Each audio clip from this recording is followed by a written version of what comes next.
আল্লাহ রসুল সাল্লাল্লাহু আলাইহি সাল্লামের হাদিস, আখরি জামানায় এক শ্রেণীর হুজুর বের হবে, তারাই হবে জাহান্নামের খোরাক, যারা ইসলামকে বিকৃত করবে। বাংলাদেশের একটা বক্তা, সে এখন প্রেমের প্রমোট করছে, জিনা করার প্রমোট করছে, তার নাম হচ্ছে আবরারুল হক আসিফ। তুমি রেডি হও, আমি আসছি জানুয়ারিতে বাংলাদেশ, তুমি বুঝতে পারবে। বড় কষ্ট লাগে। সে রাস্তায় একটা ক্লাবের মধ্যে কোনো জায়গায় মেয়েরা বসে আছে, ছেলে মেয়েরা, বয়ফ্রেন্ড গার্লফ্রেন্ড। শুনেলেন, আমি চ্যালেঞ্জ দিয়ে বললাম, ইসলামী শরীয়তে বয়ফ্রেন্ড আর গার্লফ্রেন্ড শব্দটাই হারাম শব্দ। ইসলামে প্রেম শব্দটা আছে, ভালোবাসা। কি শব্দ আছে? ভালোবাসা। মায়ের সঙ্গে, বোনের সঙ্গে, বিবির সঙ্গে, সন্তানের সঙ্গে, প্রতিবেশীর সঙ্গে, আত্মীয় স্বজনের সঙ্গে এই প্রেম জায়েজ আছে। আমাদের যুবকরা যে প্রেমের কথা বলছে হারাম। এখন আবার শুনেছেন হালাল প্রেম বেরিয়েছে, শুনেন না আপনারা? হ্যাঁ, হালাল প্রেম, সেটা হচ্ছে প্রেমিকাও নামাজি, প্রেমিকও নামাজি, দুজনাই নামাজ পড়ে কিন্তু প্রেম করে। হারামখোর জিনাকারী কখনো নামাজ কবুল হয়? আমাদের সমাজের লোক জানে না। আসসালামু আলাইকুম, ভালো আছো, খেয়েছো, শুয়েছো, সারা রাত গল্প করছে, ফজরের সময় বলছে শোনা আজান হয়েছে, বলে হ্যাঁ। তোমাদের হয়েছে, নামাজ পড়বে না? হ্যাঁ পড়বো। তাহলে রাখছি, বলে রাখবে, একটা দিবে না? যারা বুঝার তারা বুঝে গেছে, ওই যে হাসছে। এইটা হচ্ছে জিনা।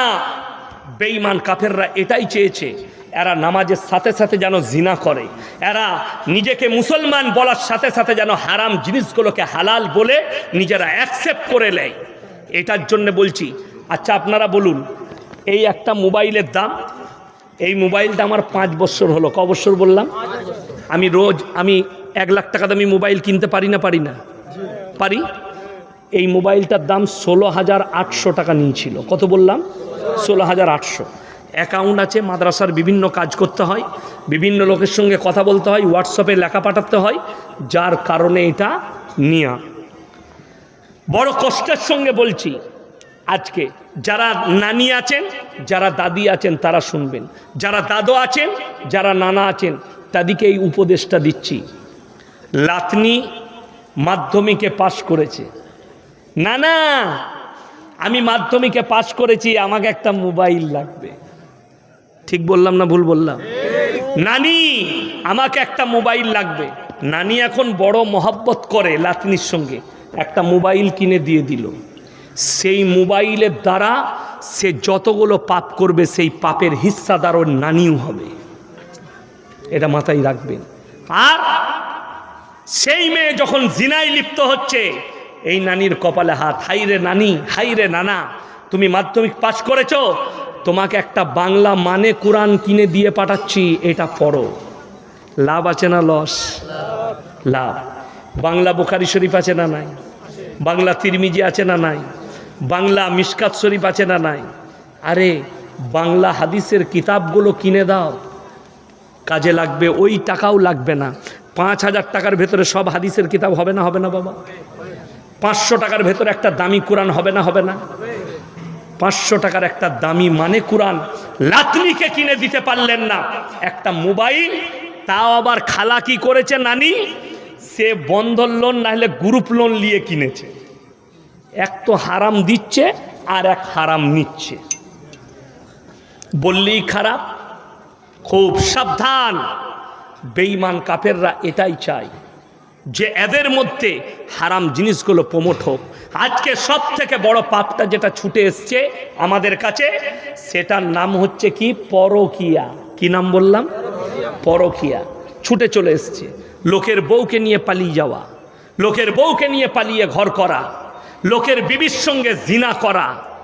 স্বামী সৌদিতে, স্বামী আছে লেবাননে, স্বামী আছে কাতারে, স্বামী আছে কুয়েতে। শুনেলেন আমার মায়েরা, কোনো মহিলা যদি স্বামী মারা যায়, কি বললাম?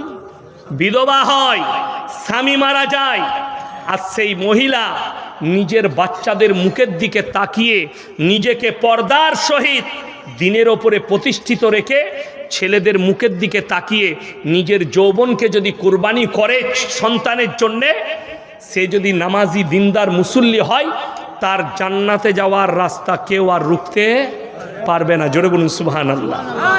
আমার মায়েরা, তোমরা নিজের দিকে হিফাজত করো। কোরআন খুলেন 18 পারা প্রথম পৃষ্ঠা।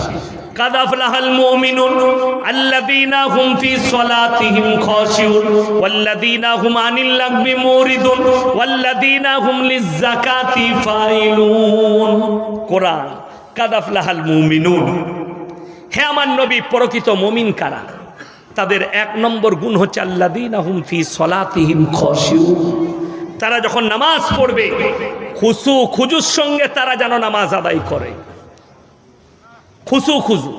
ওয়াল্লাযীনা হুম আনিল লাগবি মুরিদুন, এবং তারা যেন নিজেদিকে গুনাহ কাটা থেকে বঞ্চিত রাখে। ওয়াল্লাযীনা হুম লিয-যাকাতি ফাইলুন, তারা যেন যথাযথভাবে যাকাত প্রদান করে। ওয়াল্লাযীনা হুম লিফুরুজিহিম হাফিজুন, এটা মারাত্মক নারী আর পুরুষের জন্য। তারা যেন নিজেদের লজ্জা স্থানের হিফাজত করে। সবাই করবো, জোরে বলুন ইনশাআল্লাহ। আল্লাহ যে লজ্জা স্থান দিয়েছে, এই লজ্জা স্থানটা হচ্ছে কার? তোমার বিবির হক। যৌবনটা বিবির হক, তোমরা এটার হিফাজত করো। তুমি নিকাহ করে লাও। হে পুরুষ, তোমার যদি মনেতে মনে হয় যে আমার বিয়ে করতে হবে, শুনে রেখে দেন, বেটা যদি উপযুক্ত হয়, বাপরা চিন্তালেন আপনার সন্তান বিয়ের উপযুক্ত হয়ে গেছে, বিয়ে দিয়ে দেন। মেয়ে বিয়ের উপযুক্ত হয়েছে, মেয়ের বিয়ে দিয়ে দেন। যদি যারা সন্তান ছেলে মেয়ের বয়স উপযুক্ত হচ্ছে অথচ বিবাহ দেয় না, তারা যদি পাপে লিপ্ত হয়, তাই মা বাপু দায়ী হবে। মা বাপু দায়ী। আজকে বলুন, অনেক মহিলা মনে করে পর্দা আবার কি। বেঈমান কাফেররা কত বড় মেহনত করেছে। পুরুষদের জন্য টাকনুর ওপরে কাপড় পরা সুন্নত। কি বললাম? টাকনুর ওপরে নবীজি বলেছেন, যারা টাকনুর নিচে কাপড় পরবে ওই অঙ্গগুলো জাহান্নামের আগুনে আল্লাহ জ্বালাবেন। এটা হচ্ছে পুরুষদের।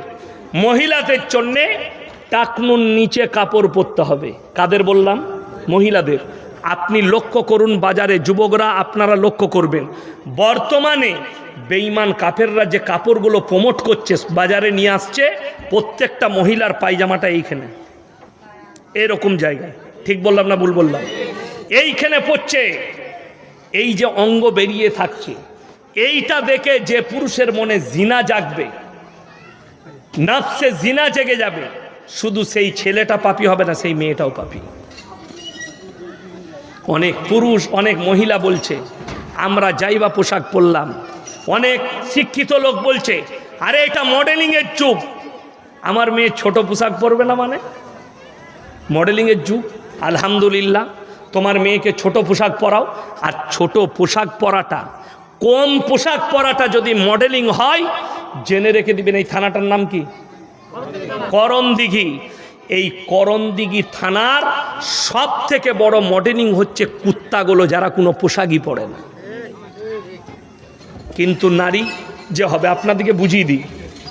এই দেখেন, কলা, কলা যদি আপনাদের বাজারে কেউ ছিলে বিক্রি করে, ইজ্জত বাড়বে না কমবে?